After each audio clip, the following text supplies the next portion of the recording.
ഈശോ മിശിഹായ്ക്ക് സ്തുതിയായിരിക്കട്ടെ. ഞാൻ മാണിപ്പറമ്പിലച്ചൻ. 2026 ജൂലൈ 3 മാർ തോമാസ് ലിഹായുടെ ദുഃഖ്രാന തിരുനാള്. 9 ദിവസം നമ്മൾ ആ തിരുനാളിന് ഒരുക്കമായിട്ടുള്ള ഒരു നവനാള് നടത്തുകയാണ്. സാധാരണ നവനാളിൽ നിന്നും ഒരല്പം അന്തരമുള്ളതാണിത്. ഇതൊരു വചന പ്രഘോഷണമാണ്. ഈ ദിവസങ്ങളിൽ ഈ 9 ദിവസം തിരുവചനങ്ങളിലൂടെ ഒരു തിരുവചനത്തിലൂടെ വെളിപ്പെട്ട തോമാചിത്രവും ആ തോമാചിത്രത്തിലൂടെ ആവിഷ്കരിക്കപ്പെട്ട മിശിഹാ രഹസ്യവുമാണ് നമ്മൾ വിചിന്തനം ചെയ്യുന്നത്. യോഹന്നാന്റെ സുവിശേഷം 11 അധ്യായം 1 മുതൽ 16 വരെ വാക്യങ്ങൾ. അപ്പോൾ ഈ 9 ദിവസങ്ങളിലും നമ്മൾ ധ്യാനിക്കുന്നത് ഈ ഒറ്റ തിരുവചന പാഠത്തെ അടിസ്ഥാനമാക്കിയാണ്. ഈ 9 ദിവസങ്ങളിലും പരിശുദ്ധ കുർബാനയിൽ പങ്കെടുത്ത് ദിവ്യകാരുണ്യം സ്വീകരിക്കണം എന്ന് ഞാൻ അപേക്ഷിക്കുകയാണ്. അപ്പോഴാണ് ഈ നവനാൾ വചനപ്രഘോഷണം അതിൻ്റെ പൂർണ്ണതയിലെത്തുക. പിന്നെ സാധാരണ നമ്മൾ നൊവേനയ്ക്കൊക്കെ ചെയ്യുന്നത് പോലെയുള്ള നിയോഗങ്ങളല്ല, സഭാത്മകമായ നിയോഗങ്ങളാണ് നമ്മൾ വയ്ക്കുന്നത്. ഭാരതത്തിൽ ക്രിസ്തീയ സഭ ആരംഭിച്ചത് തോമാസ് ലേഖയാണ്. യേശുവിൻ്റെ ശിഷ്യന്മാരിൽ പ്രമുഖനായിരുന്ന തോമാസ് ലേഖ. അതുകൊണ്ട് തന്നെ ഈ ദുഃഖ്രാന തിരുനാള് ഇന്ത്യയെ സംബന്ധിച്ചിടത്തോളം, ഭാരതസഭയെ സംബന്ധിച്ചിടത്തോളം അതിപ്രധാനമായ ദിവസമാണ്. അതിൻ്റെ പ്രാധാന്യം ഉൾക്കൊണ്ടുകൊണ്ട് ഈ 9 ദിവസത്തെ വചന പ്രഘോഷണത്തിൽ പങ്കെടുക്കണമെന്നും ഇത് പരമാവധി പ്രചരിപ്പിക്കണമെന്നും ഞാൻ ആവശ്യപ്പെടുകയാണ്. ഇന്ന് ഈ ധ്യാനത്തിലേക്ക് പ്രവേശിക്കുന്നതിന് മുൻപ് ചില കാര്യങ്ങൾ, ആദ്യത്തെ ദിവസമായതുകൊണ്ട് ചില കാര്യങ്ങൾ നിങ്ങളുടെ മുമ്പിൽ ഞാൻ അവതരിപ്പിക്കുകയാണ്. സീറോ മലബാർ സഭയുടെ ചരിത്രത്തിൽ തന്നെ ഏറ്റവും വലിയ പ്രതിസന്ധികളിൽ ഒന്നിലൂടെ നമ്മൾ കടന്നു പോവുകയാണ്. പണ്ട് പാശ്ചാത്യവൽക്കരണമുണ്ടായ 16-ാം നൂറ്റാണ്ടിൽ അതുതന്നെ പാശ്ചാത്യ വിദേശീയര് ചെയ്തതാണ് എന്ന് നമുക്ക് വിചാരിക്കാമായിരുന്നു. ഇപ്പോൾ നമ്മുടെ സഭയിൽപ്പെട്ട ആളുകൾ തന്നെയാണ് ഈ സഭയുടെ വിശ്വാസ പൈതൃകമോ അതിൻ്റെ വിശുദ്ധമായ പാരമ്പര്യമോ തിരിച്ചറിയാതെ, അതിൻ്റെ സമ്പത്തും മൂല്യം തിരിച്ചറിയാതെ ഈ സഭയെ വികൃതമാക്കിക്കൊണ്ടിരിക്കുന്നത്. അതുകൊണ്ട് അന്നത്തെ പ്രതിസന്ധിയേക്കാൾ വലിയ പ്രതിസന്ധിയാണ് ഇപ്പോൾ, സ്വത്ത് പ്രതിസന്ധിയാണ് നമ്മൾ നേരിടുന്നത്. അതുകൊണ്ട് തന്നെ ഈ നവനാള് വളരെ പ്രധാനപ്പെട്ടതായിട്ട് കരുതണമെന്നും അതിലെ നിയോഗങ്ങൾ വളരെ ഹൃദയം തട്ടി ദൈവത്തിന് മുമ്പിൽ സമർപ്പിക്കണമെന്നും ഞാൻ നിങ്ങളോട് അഭ്യർത്ഥിക്കുകയാണ്. 9 നിയോഗങ്ങളും ഞാൻ ഇന്ന് പറയാം. എന്നിട്ട് പിന്നെ നമ്മൾ ഓരോ ദിവസം ഓരോ നിയോഗങ്ങൾ എടുക്കും. സീറോ മലബാർ സഭയുടെ മെത്രാന്മാർ ആയിരിക്കുകയും എന്നാൽ പാശ്ചാത്യ ആരാധനാക്രമത്തിന്റെ വക്താക്കളും പ്രചാരകരും ആയി വർത്തിക്കുന്ന മെത്രാന്മാരുടെയും അച്ഛന്മാരുടെയും മാനസാന്തരത്തിന് വേണ്ടി. അതാണ് 1-ാം ദിവസത്തെ നിയോഗം. 2-ാം ദിവസം സഭയുടെ ഏകീകൃത കുർബാന നടപ്പിലാക്കുന്നതിന് വേണ്ടി നിലകൊള്ളുന്ന സംഘടനകൾ എന്ന് വീമ്പിളയ്ക്കുകയും എന്നാൽ തങ്ങളുടെ സ്വാർത്ഥ ലാഭത്തിന് വേണ്ടി പ്രവർത്തിക്കുകയും ചെയ്യുന്നവരുടെ മാനസാന്തരത്തിന് വേണ്ടി. 3, സീറോ മലബാർ സഭയെ സ്നേഹിക്കുന്നവർ മാത്രം, അതായത് അതിന്റെ സമ്പന്നമായ വിശ്വാസ പൈതൃകം അറിയുന്നവരും അതിൽ അഭിമാനം കൊള്ളുന്നവരും അതിനെ പ്രോത്സാഹിപ്പിക്കുന്നവരും മാത്രം ഇനി അങ്ങോട്ട് മെത്രാന്മാരായി അഭിഷേകം ചെയ്യപ്പെടാൻ. 4, സീറോ മലബാർ സഭയിൽ ആയിരിക്കുകയും എന്നാൽ അതിന്റെ കുർബാന ചൊല്ലാതെ അതിനെതിർത്തുകൊണ്ട് മാർപ്പാപ്പയെ തന്നെ ധിക്കരിച്ചുകൊണ്ട് ശീഷ്മക്കാരായി തീർന്നിരിക്കുന്ന വിമത വൈദികരുടെയും അവരെ പിന്തുണയ്ക്കുന്ന മുന്നേറ്റക്കാരുടെയും മാരക പാപത്തിന് അറുതി വരുത്തുന്നതിനു വേണ്ടി. കൂട്ടത്തില് ഏകീകൃത കുർബാന ചൊല്ലുന്നവരെങ്കിലും സഭയുടെ നിയോഗം അനുസരിച്ച് ചെയ്യാതെ ഇഷ്ടമില്ലാത്ത ജോലി ചെയ്യുന്നത് പോലെ കടത്ത കഴിക്കുന്ന വൈദികർക്ക് വെളിവുണ്ടാകാൻ. 5, സീറോ മലബാർ സഭയുടെ അംഗങ്ങളായിരിക്കുകയും എന്നാൽ ക്രിസ്തീയ സമുദായ ബോധമില്ലാതെ തങ്ങളുടെ വ്യക്തിപരമായ താല്പര്യങ്ങൾ മാത്രം നോക്കി ജീവിക്കുകയും കുടുംബങ്ങൾക്ക് രൂപം കൊടുക്കുകയും ചെയ്യുന്ന അൽമായരുടെ മാനസാന്തരത്തിന് വേണ്ടി. സമുദായ ശാക്തീകരണത്തിന് നിലകൊള്ളാൻ വേണ്ടി. 6, ഇസ്ലാമോഫോബിയ മൂലം ക്രൈസ്തവ സഭയെ RSSന്റെ പോഷക സംഘടനയാക്കാൻ നടക്കുന്നവര്. അത്തരം സംഘടനകളോ രാഷ്ട്രീയ പാർട്ടികളോ അല്ല ഈശോയാണ് രക്ഷകനെ അംഗീകരിച്ച് ഏറ്റുപറയുന്നതിനും ഈശോ ഉദ്ദേശിച്ച തരത്തിലുള്ള ഒരു ആരാധനാ സമൂഹമായി ക്രിസ്തീയ സഭ രൂപാന്തരപ്പെടുന്നതിനും വേണ്ടി. 7, തോമാസ് ലീഗ ഇന്ത്യയിൽ വന്നിട്ടില്ലെന്ന് കള്ളം പ്രചരിപ്പിക്കുന്ന ആളുകൾ സത്യം തിരിച്ചറിയുന്നതിനും തോമാസ് ലീഗയുടെ ഭാരത പ്രവേശനത്തെക്കുറിച്ച് കിട്ടിയിരിക്കുന്ന അനേകം ഭൗതിക തെളിവുകൾ തുറന്ന ഹൃദയത്തോടെ പരിശോധിക്കുന്നതിനും അങ്ങനെ സത്യം തിരിച്ചറിയുന്നതിനും വേണ്ടി. 8, ഈശോയുടെ അപ്പസ്തോലനായ മാർ തോമായുടെ തിരുനാൾ ദിനങ്ങളെ മാറ്റിമറിക്കുന്നതിന് സീറോ മലബാർ സഭയിലെ വൈദികരും പുറത്തുള്ള വൈദികരും നടത്തുന്ന ശ്രമങ്ങളിലെ കെണി തിരിച്ചറിയുന്നതിന് വേണ്ടി. 9. നമ്മുടെ കുടുംബങ്ങളിൽ സീറോ മലബാർ സഭയുടെ പൗരസ്ത്യ പൈതൃകമനുസരിച്ചുള്ള ആധ്യാത്മികത വീണ്ടെടുക്കുന്നതിന് വേണ്ടി. ഇന്ന് 1-ാം ദിവസത്തെ വചന പ്രഘോഷണം. നിയോഗം ഞാനൊന്ന് ആവർത്തിക്കുകയാണ്. സീറോ മലബാർ സഭയുടെ മെത്രാന്മാർ ആയിരിക്കുകയും എന്നാൽ പാശ്ചാത്യ ആരാധനാക്രമത്തിന്റെ വക്താക്കളും പ്രചാരകരും ആയി വർത്തിച്ചുകൊണ്ട് ഈ സഭയെ ഒറ്റക്കൊടുക്കുകയും ചെയ്യുന്ന മെത്രാന്മാരുടെയും അച്ഛന്മാരുടെയും മാനസാന്തരത്തിന് വേണ്ടി. തിരുവചനം യോഹന്നാന്റെ സുവിശേഷം 11-ാം അധ്യായം 1 മുതൽ 16 വരെയുള്ള തിരുവചനങ്ങൾ. മറിയത്തിന്റെയും അവളുടെ സഹോദരി മർത്തായുടെയും ഗ്രാമത്തിൽ നിന്നുള്ള ഒരുവൻ, ബഥാനിയായിലെ ലാസർ, രോഗബാധിതനായി. ഈ മറിയമാണ് കർത്താവിനെ പരിമളതലം പൂശുകയും തന്റെ തലമുടി കൊണ്ട് അവന്റെ കാൽ തുടയ്ക്കുകയും ചെയ്തത്. അവളുടെ സഹോദരനായ ലാസർ ആയിരുന്നു അസുഖം ബാധിച്ച് കിടപ്പിലായത്. കർത്താവെ, ഇത് അങ്ങേക്ക് പ്രിയപ്പെട്ടവൻ രോഗം ബാധിച്ച് കിടക്കുന്നു എന്ന് പറയാൻ ആ സഹോദരിമാർ അവന്റെ അടുക്കൽ ആളയച്ചു. അത് കേട്ടിട്ട് യേശു പറഞ്ഞു, ഈ രോഗം മരണത്തിനായിട്ടല്ല, ദൈവപുത്രൻ മഹത്വപ്പെടേണ്ടതിന് ദൈവത്തിന്റെ മഹത്വത്തിന് വേണ്ടിയാണ്. യേശു മർത്തയെയും അവളുടെ സഹോദരിയെയും ലാസറിനെയും സ്നേഹിച്ചിരുന്നു. എങ്കിലും അവൻ രോഗിയായി കിടപ്പിലാണെന്ന് കേട്ടിട്ടും യേശു ആയിരുന്ന സ്ഥലത്ത് തന്നെ 2 ദിവസം പാർത്തു.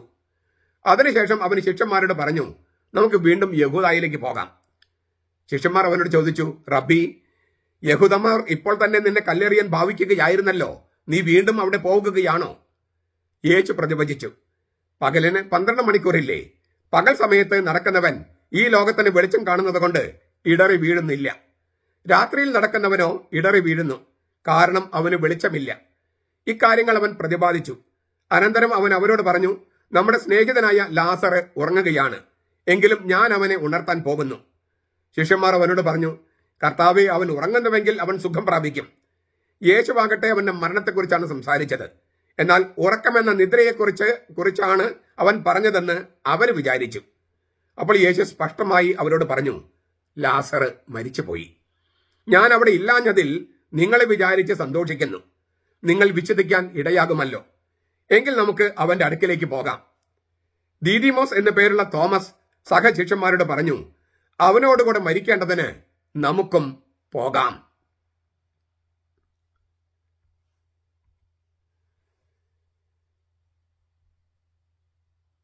ഈശോ ചെയ്ത വീര്യപ്രവൃത്തികളിലെ 7 എണ്ണമാണ് യോഹന്നാൻ വർണ്ണിക്കുന്നത്.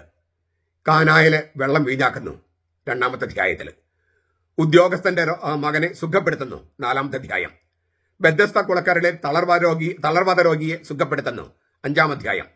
അപ്പം വർദ്ധിപ്പിക്കുന്നു 6-ാം അധ്യായം. വെള്ളത്തിന് മീതെ നടക്കുന്നു 6-ാം അധ്യായം തന്നെ. ജന്മന കുരുടനായ ഒരാളെ സുഖപ്പെടുത്തുന്നു 9-ാം അധ്യായം. പിന്നെ അവസാനത്തത് 7-ാമത്തത് മരിച്ചവരിൽ നിന്ന് ലാസറിനെ ഉയർപ്പിക്കുന്നു 11-ാം അധ്യായം. 7-ാമത്തെ അടയാളമായി ഈശോ ലാസറിനെ ഉയർപ്പിക്കുന്ന രംഗത്ത് തോമാസ് ലീഹായുടെ സംഭാവന വളരെ വലുതാണ്. ഈശോ ഭൂമിയിലേക്ക് വന്നത് മനുഷ്യർക്ക് ജീവൻ നൽകാനാണ്, സമൃദ്ധമായ ജീവൻ. യോഹന്നാൻ 10:10. ജീവശാസ്ത്രപരമായ ജീവൻ അതീതമായ ആ ജീവനാണ് ഏറ്റവും വലിയ കൃപാദാനം. ജീവശാസ്ത്രപരമായ ജീവൻ അത് മരണത്തോടെ അവസാനിക്കുന്നു, പിന്നെ അത് അഴുകുന്നു. ആ മരണത്തിന്റെയും അഴുകലിന്റെയും നിയമങ്ങൾക്ക് വിധേയമല്ലാത്ത ജീവൻ, അതാണ് സമൃദ്ധമായ ജീവൻ. ദൈവം തന്നെ മനുഷ്യന്റെ ജീവനായി മാറുന്നതാണ് അത്. ലാസറിനെ മരണത്തിൽ നിന്ന് ഉയർപ്പിക്കുന്ന അടയാളത്തിലൂടെ അത് പ്രവചനാത്മകമായി ആവിഷ്കരിച്ചിരിക്കുകയാണ്. മനുഷ്യപുത്രന്റെ മരിച്ചവർ ഇപ്പോൾ സമയം വരുന്നു, മനുഷ്യപുത്രന്റെ സ്വരം കേൾക്കുന്ന സമയം വരുന്നു എന്ന് 5-ാമത്തെ അധ്യായത്തിൽ പറഞ്ഞത് അത് ആവിഷ്കരിക്കുകയാണ്. 7-ാമത്തെ അടയാളം എന്ന് പറയുന്നത് തന്നെ 7 പരിപൂർണതയുടെ സംഖ്യയാണ്. 4 ഭൂമിയുടെ സംഖ്യയായിട്ടും 3 സ്വർഗത്തിന്റെ സംഖ്യയായിട്ടും കണക്കാക്കപ്പെട്ടു. 4, 3, 7. അപ്പോ ആകാശങ്ങളും ഭൂമി എന്ന് പറഞ്ഞാൽ സകല ലോകത്തിന്റെയും സംഖ്യ, പൂർണ്ണതയുടെ സംഖ്യ, എല്ലാം തികവിന്റെ സംഖ്യയാണ് 7. ആ 7-ാമത്തെ അടയാളം നയിക്കുന്നതോ ഈ ലാസർ ഉയർപ്പിക്കുന്ന സംഭവത്തിന് ഉണ്ടായ 2 പ്രതികരണങ്ങളിൽ ഒന്ന് നിഷേധാത്മകമായിരുന്നു. ജനത്തിന് വേണ്ടി ഒരാൾ മരിക്കണം എന്ന യഹൂദ മതകോടതിയുടെ തീരുമാനം. യോഹന്നാന്റെ സുവിശേഷം 11-ാമത്തെ അധ്യായത്തിൽ 45 മുതലുള്ള വാക്യങ്ങളാണ്. ഏറ്റവും വലിയ കൃപാദാനത്തിന്, വരദാനത്തിന് ലഭിക്കുന്ന പ്രതികരണം ഏറ്റവും ക്രൂരമായ അവിശ്വാസത്തിൻ്റെതാണ്. അപ്പോ വലിയ അത്ഭുതം കണ്ടതുകൊണ്ട് മാത്രം ദൈവത്തിൽ ആരും വിശ്വസിക്കില്ല. അതുകൊണ്ടാണ് അത്ഭുതങ്ങൾ ചെയ്യാൻ ദൈവം മടിക്കുന്നത്. ഒന്ന്, അത്ഭുതം എന്ന് പറയുന്നത് വലിയൊരു കൃപയാണ്. അത് തോന്നിയ പോലെ ചെയ്യാൻ ദൈവത്തിന് ആഗ്രഹമില്ല. അത് വളരെ വളരെ അത്യാവശ്യ സന്ദർഭങ്ങളിൽ മാത്രമാണ് ദൈവം അത്ഭുതം ചെയ്യുന്നത്. പിന്നെ അത്ഭുതം കണ്ടതുകൊണ്ട് മാത്രം ആരും ദൈവത്തിൽ വിശ്വസിക്കുകയില്ല എന്ന ഏറ്റവും വലിയ തെളിവാണ് ലാസർ ഉയർപ്പിച്ചപ്പോൾ ലാസറിനെയും കൊല്ലുക, ഈശോയും കൊല്ലുക എന്ന തീരുമാനത്തിലേക്ക് യഹൂദ മതകോടതി എത്തുന്നത്. ശരിക്കും ജനത്തിന് വേണ്ടി, മനുഷ്യവംശത്തിന്റെ പാപത്തിന് വേണ്ടി ഒരുവൻ മരിക്കണം. അത് ഈ സാനഹദ്ദീൻ സംഘവും മഹാപുരോഹിതനൊക്കെ പറഞ്ഞതിന് ദൈവശാസ്ത്രപരമായ അർത്ഥമുണ്ട്. ജനത്തിന് വേണ്ടി ഒരാൾ മരിക്കണം. അവർ കൊല്ലുക എന്നാണ് ഉദ്ദേശിച്ചത്. ഇവിടെ ദൈവം തന്റെ പുത്രനെ അയച്ചത് മനുഷ്യർക്ക് വേണ്ടി മരിക്കാൻ തന്നെയാണ്. രക്തച്ചൊരിച്ചിൽ കൂടാതെ പാപമോചനം ഇല്ലാത്തതിനാൽ മനുഷ്യർക്ക് വേണ്ടി ഒരാൾ മരിക്കേണ്ടത് അത്യാവശ്യം തന്നെയാണ്. ഹെബ്രായ ലേഖനം 9:22 പറയാണ്, രക്തച്ചൊരിച്ചിൽ കൂടാതെ പാപമോചനമില്ല. അത് ദൈവവും മനുഷ്യനും പാപമില്ലാത്തവനുമായ ഒരാളുടെ രക്തമാണ്, മൃഗരക്തങ്ങളല്ല. ഉള്ളവരെല്ലാം അവന്റെ സ്വരം ശ്രമിക്കുന്ന സമയം വരുന്നു എന്ന് പറഞ്ഞിരുന്നു. ഞാൻ നേരത്തെ സൂചിപ്പിച്ചതാണ്, യോഹന്നാൻ 5:28. ആ സമയം വരികയാണ് ലാസറിന്റെ കാര്യത്തിൽ. ഈ ലാസറിനെ അടക്കം ചെയ്തിട്ട് 4 ദിവസമായി. ആ ലാസറാണ് കുഴിമാടത്തിൽ നിന്നും പുറത്തേക്ക് ജീവനോടെ വരുന്നത്. ദൈവം സ്നേഹിച്ച ലോകത്തിന്റെ പ്രതിനിധിയായ ലാസറിനെ ഉയർപ്പിക്കുന്ന പ്രക്രിയയിൽ ഈശോ മരിക്കുകയും ചെയ്യും. മരണത്തിലൂടെ ജീവൻ എന്ന കാര്യത്തിൽ ഒരു വൈരുദ്ധ്യവും ഇല്ല. പ്രകൃതിയിൽ ദൈവം ചെയ്യുന്നതല്ലേ. നമ്മളൊരു കുരു, ഇപ്പം ചക്കക്കുരു നട്ടു, അപ്പോൾ ആ കുരു പൊട്ടിപ്പിളർന്ന് പുതിയ ജീവൻ ഉണ്ടാകുകയാണ്. പ്ലാവിന്റെ തൈ ഉണ്ടാവുകയല്ലേ. അപ്പോൾ ഗോതമ്പ് മണി നിലത്ത് വീണ് അഴിയുന്നില്ലെങ്കിൽ പുതുജീവൻ കിളിർക്കില്ല. പ്രകൃതിയിലുള്ളതാണത് മരണത്തിലൂടെ ജീവൻ. യോഹന്നാൻ 12:24. ഈ യായിറോസിന്റെ മകള് മർക്കോസ് 5, നായിനിലെ വിധവയുടെ മകന് ലൂക്ക 7 എന്നിവരെ ഈശോ ഉയർപ്പിക്കുന്നുണ്ട്. പക്ഷെ അത് അവരടക്കം ചെയ്തതിന് മുൻപായിരുന്നു. ഇവിടെ മരിച്ച് കല്ലറിൽ അടക്കം ചെയ്ത ഒരാളെയാണ് ജീവനിലേക്ക് തിരികെ കൊണ്ടുവരുന്നത്. ലാസറിനെ അടക്കം ചെയ്തിട്ട് 4-ാം ദിവസമാണത്. ശവം അഴുകാൻ തുടങ്ങിയിരുന്നു എന്നർത്ഥം. ചുരുക്കത്തില് ഈശോയുടെ പുനരുത്ഥാനത്തിൽ തെളിയുന്ന ശക്തി, ജീവന്റെ മേലും മരണത്തിന്റെ മേലുമുള്ള ശക്തി നിഷേധിക്കാൻ പറ്റാത്ത വിധം പ്രകടമാക്കുകയാണ് ലാസറിനെ ഉയർപ്പിക്കുന്ന സംഭവത്തിലൂടെ. അത്ഭുതകരമായി വീര്യപ്രതി സംഭവിക്കുന്നത് ബഥാനിയ എന്ന സ്ഥലത്ത് വെച്ചാണ്. യോഹന്നാൻ 11:1. യെറൂസലമിന് തെക്ക് കിഴക്കായി 3.5 കിലോമീറ്റർ അകലെ ഒലിവ് മലയിലാണ് ബഥാനിയ. യോഹന്നാൻ 11:18. യെറൂസലമും ബഥാനിയയും തമ്മിൽ വേർതിരിക്കുന്നത് ഒലിവ് മലയാണ്. മർക്കോസ് 11:11, 14:3. ബഥാനിയയിലെ ലാസർ എന്നാണ് മറിയത്തിന്റെയും മർത്തായുടെയും സഹോദരൻ അറിയപ്പെട്ടിരുന്നത്. അദ്ദേഹത്തിന്റെ പേരിനെ അനുസ്മരിച്ചുകൊണ്ട് ഇന്ന് ആ പട്ടണം അറിയപ്പെടുന്നത് എൽ അസാറിയ. ലാസർ എൽ അസാറിയ എന്നാണ്. മർത്താക്ക് ഗലീലയിൽ വേറെ വീടുണ്ടായിരുന്നുവെന്ന് ലൂക്കാസ് 10:38 പറഞ്ഞിട്ടുണ്ട്.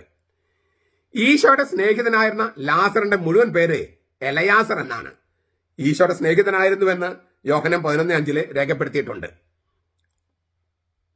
അപ്പോൾ അങ്ങനെയുള്ള ആ ലാസറിന്റെ മുഴുവൻ പേര് എലയാസർ. എലയാസർ എന്ന് പറഞ്ഞാൽ ദൈവം സഹായിക്കുന്നു. ദൈവം, എലയാസർ ദൈവം സഹായിക്കുന്നു എന്നാണ് അർത്ഥം. അതിന്റെ ചുരുക്കരൂപമാണ് ലാസർ. ബഥാനിയയിലെ മറിയത്തിന്റെയും അവളുടെ സഹോദരി മർത്തായുടെയും നേരാങ്ങളെയാണ് ഈ ലാസർ. പീഡാനുഭവത്തിന് തൊട്ട് മുമ്പ് ഈശോയെ തൈലം കൊണ്ട് അഭിഷേകം ചെയ്തത് ഈ മറിയമാണ്. പണ്ട് ഗലീലയിൽ വെച്ച് അടുക്കളയിൽ തന്നെ സഹായിക്കാൻ മറിയത്തോട് പറയണമെന്ന് ഈശോയോട് ആവശ്യപ്പെട്ടവളാണ് ഈ മറിയത്തിന്റെ സഹോദരി മർത്ത. ലൂക്കാസ് 10. 4-ാം സുവിശേഷത്തിലും മർത്ത യേശുവിന് ആതിഥ്യം വരളാനുള്ള തിരക്കിലാണ്. യോഹന്നാൻ 12:2. മറിയമാകട്ടെ ഈശോ എന്ന ആളില് മനസ്സിരുത്തുന്നു. യോഹന്നാൻ 12:3. എന്നാൽ നേരാങ്ങളയുടെ കാര്യം വന്നപ്പോൾ രണ്ടുപേരും ചേർന്ന് ഈശോയെ അക്കാര്യം അറിയിക്കുന്നു. നിനക്ക് പ്രിയപ്പെട്ടവൻ രോഗിയായിരിക്കുന്നു. പിന്നെ പറഞ്ഞു, നിനക്ക് പ്രിയപ്പെട്ടവൻ മരിച്ചു പോയിരിക്കുന്നു.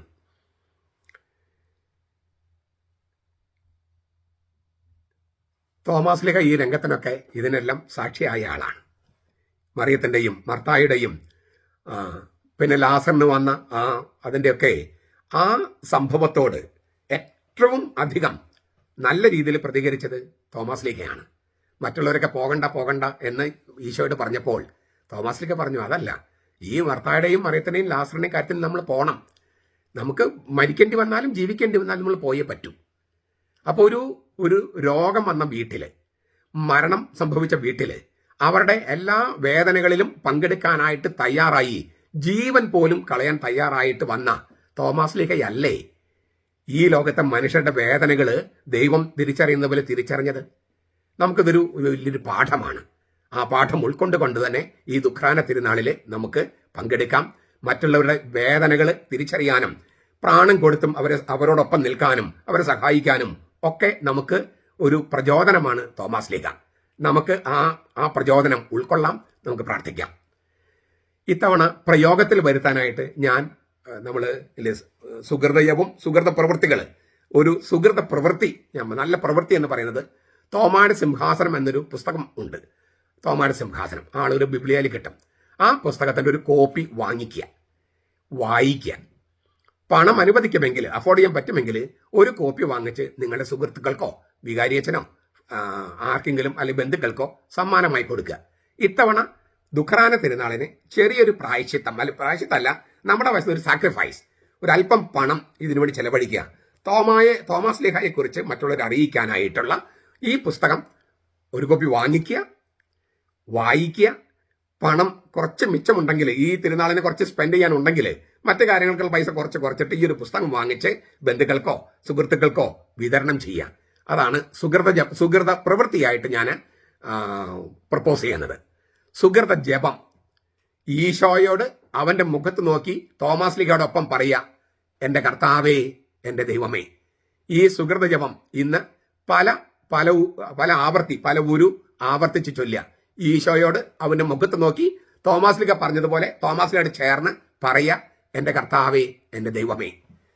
നമ്മുടെ കർത്താവ് ഈശോ മിശിഹായുടെ കൃപയും പിതാവായ ദൈവത്തിന്റെ സ്നേഹവും പരിശുദ്ധാത്മാവിന്റെ സഹവാസവും നാം എല്ലാവരോടും കൂടി ഉണ്ടായിരിക്കട്ടെ, ഇപ്പോഴും എപ്പോഴും എന്നേക്കും. ആമേൻ.